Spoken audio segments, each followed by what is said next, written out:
Binawi man ang kanilang permit sa EDSA, tuloy pa rin ang rally ng Iglesia ni Cristo. Sa ikatlong araw, dinala nila ang protesta sa Liwasang Bonifacio. Naroon si Isaiah Mirafuentes ng Abante para sa kanyang agenda report. Isaiah, ano ang iyong update mula dyan? Kurina, hanggang sa mga oras ganito, nagpapatuloy pa rin ang programa ng Iglesia ni Cristo dito sa Liwasang Bonifacio. At base sa huling datos ng Manila DRMO, umabot na sa halos 9,000 ang bilang ng mga ralisa dito. Subalit ayon kanina kay Batangas 1st District Congressman Leandro Leviste, mahigit 15,000 na raw sila dito. Subalit Kurina, sa gitna nga ng mainit na protesta, marami rin sa mga ralista ang hindi kinaya ang init ng panahon. Mainit na panahon, pagod at alikabok, ito ang tinitiis ng mga miyembro ng Iglesia ni Cristo. Maisigaw lang ang kanilang panawagan.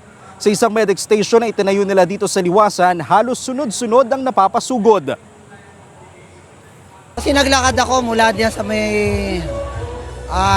Carriedo, Recto, hanggang sa Tulay, mainit, hanggang dito. Kaya siguro napagod kasi 2 days na akong nasa EDSA. Uwi gabi na, halos di makatulog dahil sa ating aktibidad. Simula raw kasi nang magsimula ang surprise rally sa EDSA ay nagtuloy-tuloy na sila hanggang dito sa Liwasan. Ikatlong araw na ito ng protesta at dito nga sila lumipat matapos i-revoke ng Quezon City Government ang kanilang permit sa EDSA White Plains dahil sa dulot nitong matinding public inconvenience. Dito naman sa Maynila ay binigyan ng mga relihista ng libreng pagkain ng Social Welfare Office ng Manila LGU. Sa kabila ng matinding pagod, hindi nagpatinag ang mga nagpoprotesta. Kabilang ang pamilyang ito na bit-bit pa ang kanilang bunsong anak. Turo mo sa kanya yung matwid na dapat na daanan. Kagaya nito, kasama ko yung anak ko, importante yung makita ng anak ko na ang pagsunod sa Diyos, ang ginagawa namin, pagsunod sa utos ng Diyos.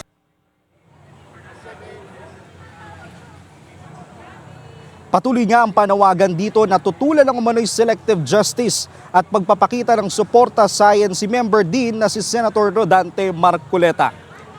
Kurina, ang sinasabi dito ng mga miyembro ng INC ay hindi daw sila aalis hanggat hindi sinasabi ng tinatawag nilang tagapamahala. Ayon rin sa mga miyembro nila, inaasahan nga na mas dadami pa ngayong gabi ang mga dadalo dito sa protesta dahil nga ngayon raw ay Huwebes kasabay ng tinatawag nilang pagsamba. Usually natatapos daw iyon sa mga simbahan nila tuwing alas 8 kaya inaasahan daw nila Kurina na mga past 8 PM ay baka mas dumami pa ang tao dito sa Liwasan. Samantala Kurina, medyo naging pahirapan nga rin yung pag-cover ng mga media dito sa nangyayari sa Liwasang Bonifacio dahil na rin ang ilang miyembro nila ay nagagalit sa mga media na tinatawag nilang bias raw at bayaran. Kurina. So Isaiah, ilan ang tao ngayon? Kung nangalahati kahapon mula 15,000 nung unang araw, naging 8,000 kahapon. Ngayong araw, ano ang estimate?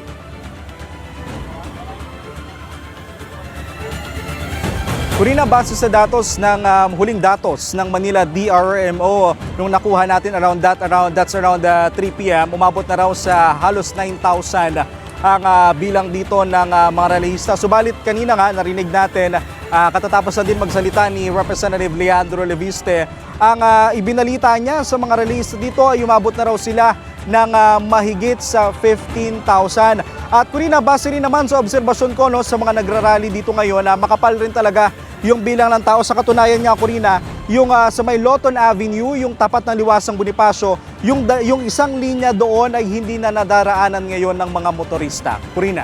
Okay, pero yung area na yon na hindi na nadadaanan ng mga motorista ay bahagi pa rin ng Freedom Park?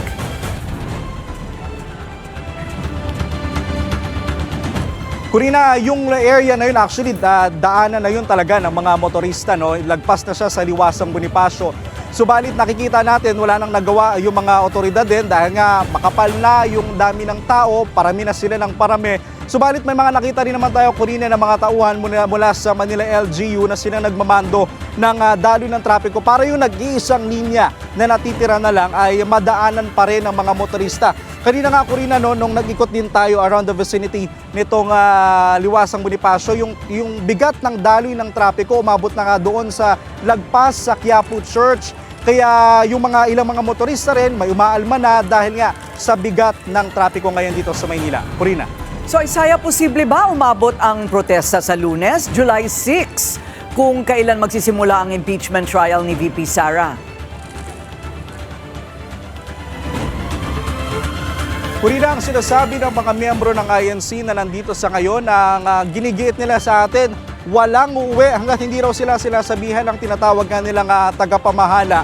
Ang balita daw sa kanila, ang sinasabi sa kanila ng kanilang tagapamahala, posibleng araw na umabot pa sila dito hanggang bukas. At dahil nga inaasahan din nila na marami pang mga opisyal ng gobyerno ang gusto nilang makita at marinig dito na magsasalita sa Liwasang Bonifacio. Corina.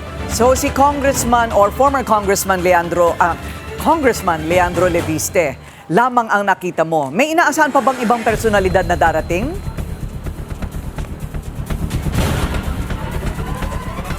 Corina, tama ka dyan, no? Siya pa lang yung isa sa mga opisyal ng gobyernong nakita ko dito ngayon. Subalit kanina, si former corruption czar nung panahon ni PRRD na si Greco Belgica, nakita natin na nandito ngayon sa Liwasan. Subalit hindi ko siya nakitang nagsalita sa stage, Corina, pero napansin natin na nakikipaghalubilo siya sa mga miyembro ng INC at nakikipag-usap. Pero kanina, nung bago tayo kinausap ko yung ilang mga security na malapit sa stage, ang sinasabi nila sa atin, kabilang raw sa inaabangan nila ngayong gabing ito na darating ay yung mga dumating din kagabi sa EDSA, which is sila Senator Amy Marcos at posible rin daw si Senator Alan Peter Cayetano. At yung mga tao dito, Corina, isang sinisigaw rin nila, sana raw ay makita muli nila si Senator Rodante Marcoleta. Corina. Maraming salamat Isaiah Mirafuentes ng Abante, nag-uulat ng live mula sa Liwasang Bonifacio. Mula EDSA hanggang Liwasang Bonifacio at iba pang Freedom Parks, inirekomenda ng Manila Police District sa mga miyembro ng Iglesia ni Cristo ang paggamit sa iba pang parke sa Maynila. Yan daw ay kung dadagsa pa ang mga rallyista at magpapatuloy ang mga pagkilos. Kabilang dito ang Plaza Miranda, Plaza Dilao at Plaza Moriones. Nakahanda rin daw ang mga pulis para sa seguridad sakaling tumagal ang rally ng ilan pang mga araw. Manatiling nakatutok sa Bilyonaryo News Channel. Sumubaybay sa aming social media accounts at mag-subscribe sa aming YouTube channel para sa mga bago at eksklusibong balita.